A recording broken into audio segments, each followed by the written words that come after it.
Dear viewers, इस video में हम क्लास 11 के इकोनॉमिक्स के पेपर को डिस्कस करेंगे। तो जैसा कि आप देख सकते हैं कि ये पेपर 2 घंटे का था और मैक्सिमम मार्क्स 40 हैं।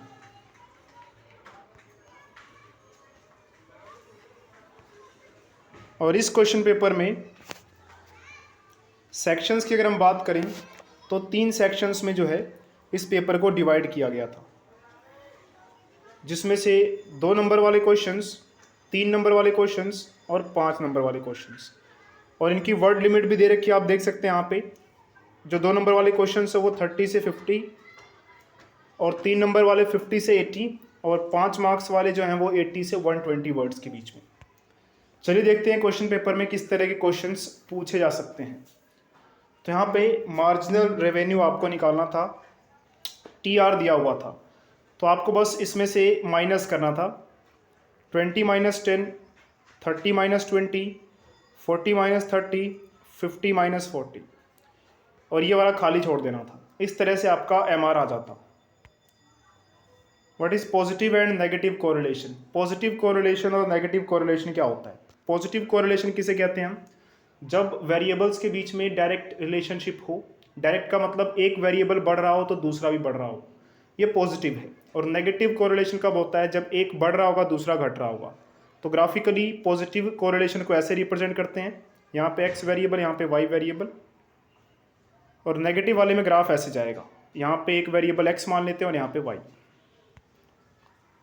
Question number 3, write down the problems in the construction of index numbers.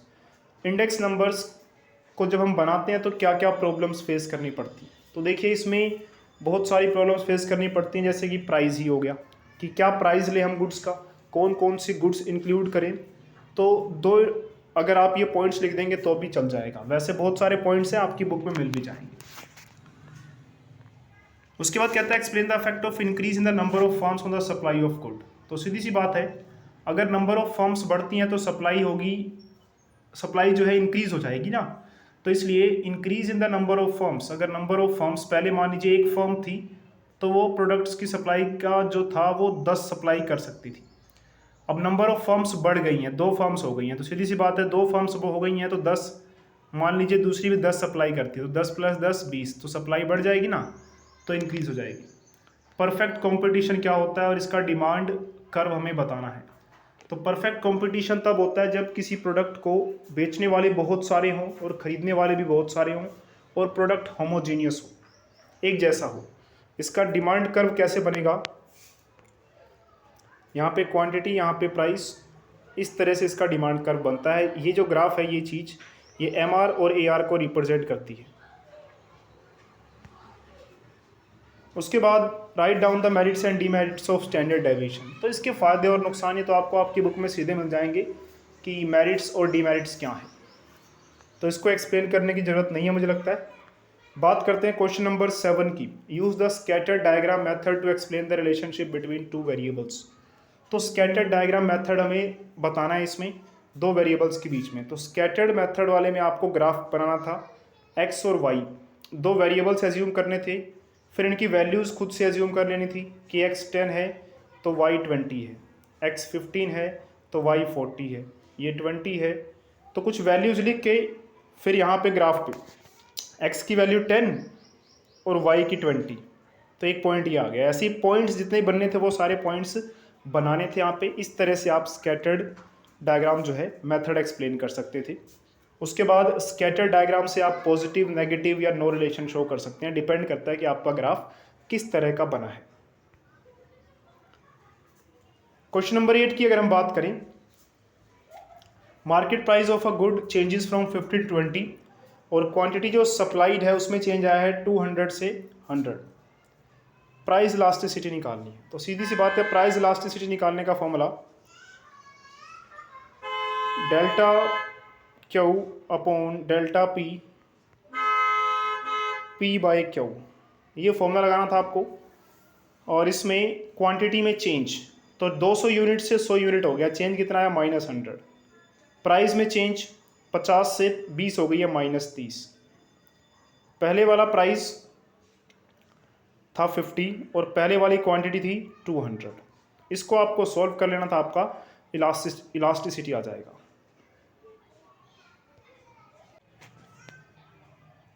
चलिए नेक्स्ट क्वेश्चन की बात करते हैं, relationship between AC and marginal cost. तो एवरेज और मार्जिनल कॉस्ट का ग्राफ भी आपकी बुक में दिया होगा। मार्जिनल कॉस्ट करीब इस तरह से बनेगा इसका ग्राफ, और एवरेज कॉस्ट का जो ग्राफ है वो इस तरह से बनता है कुछ। तो इस तरह से आप अपनी बुक में एक बार चेक कर लीजिए, इसका ग्राफ मिल जाएगा आपको इजीली। फ्लोर प्राइस क्या है? फ्लोर प्राइस क्या है कि गवर्नमेंट कुछ प्रोडक्ट्स के जो मिनिमम रेट्स है वो तय कर देती है, जैसे कि हम एमएसपी वगैरह देखते हैं। ऐसे ही सीलिंग प्राइस होती है। सीलिंग प्राइस में क्या होता है कि गवर्नमेंट कुछ चीज़ों की जो दाम है वो मैक्सिमम फिक्स कर देती है कि उससे ऊपर नहीं बेचना, उससे नीचे प्राइस में बेचना है। ये दोनों एक दूसरे के अपोजिट हैं। इसका डायग्राम भी आपको आपकी बुक में मिल जाएगा easily. Question number 11। Question number 11 में आपको कोरिलेशन कोफिशिएंट निकालना था दो वेरिएबल्स में। तो कोरिलेशन कोफिशिएंट निकालने के लिए आप इसको यहाँ पे कार्ल पियर्सन मेथड दिया हुआ था, तो बिल्कुल इजी सा कार्ल पियर्सन मेथड है। इसका एक आप एग्जांपल देखेंगे, एग्जांपल के बाद आप इस क्वेश्चन को ट्राई करेंगे, आसानी से आपसे ये क्वेश्चन हो जाएगा, कोई ज़्यादा मुश्किल नहीं है।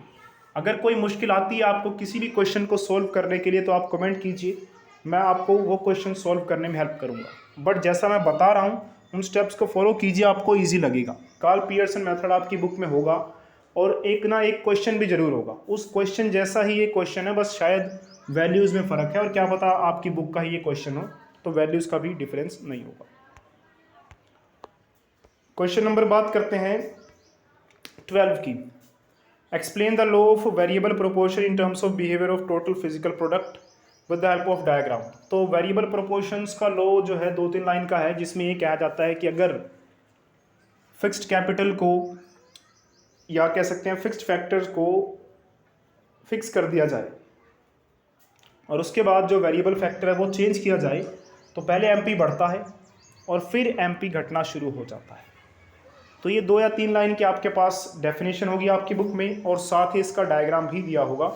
तो वो डायग्राम भी आप बनाएंगे जिसमें टीपी और एमपी का डायग्राम चलता है। तो कुछ इसी तरह से एमपी का डायग्राम बनता है, और उसके कोरस्पॉन्डिंग टीपी का डायग्राम भी आपकी बुक में ज़रूर होगा। उसके बाद equilibrium price, how do the forces of demand and supply determine the equilibrium price. Equilibrium price क्या होता है? इक्विलिब्रियम प्राइस तब होता है, या वो प्राइस जब मार्केट में चीज़ों की डिमांड और सप्लाई इक्वल हो। कोई एक कमोडिटी है, उसकी जितनी डिमांड है उतनी ही सप्लाई है, उस समय जो उसका प्राइस है वो इक्विलिब्रियम प्राइस है। उसके बाद डिमांड और सप्लाई इक्विलिब्रियम प्राइस को कैसे डिसाइड करते हैं? तो सीधी सी बात है, डिमांड बढ़ेगा तो प्राइस बढ़ जाएगी, और अगर सप्लाई बढ़ेगी तो और डिमांड नहीं बढ़ रही है, सप्लाई बढ़ रही है, तो प्राइस घटेगा। इसका डायग्राम भी आपकी बुक में है, ग्राफिकली आपको ये शो भी करना था, तो आप इसको शो कर सकते थे, क्योंकि ये 5 नंबर का था तो ग्राफिकली आपको शो करना ही था, अदरवाइज आप स्टेटमेंट की फॉर्म में भी लिख सकते थे। तो ये था इकोनॉमिक्स का पेपर। आई होप आप सबको ये पेपर समझ में आ गया होगा। अगर कोई डाउट है तो कमेंट करके अपने डाउट को जरूर पूछिए।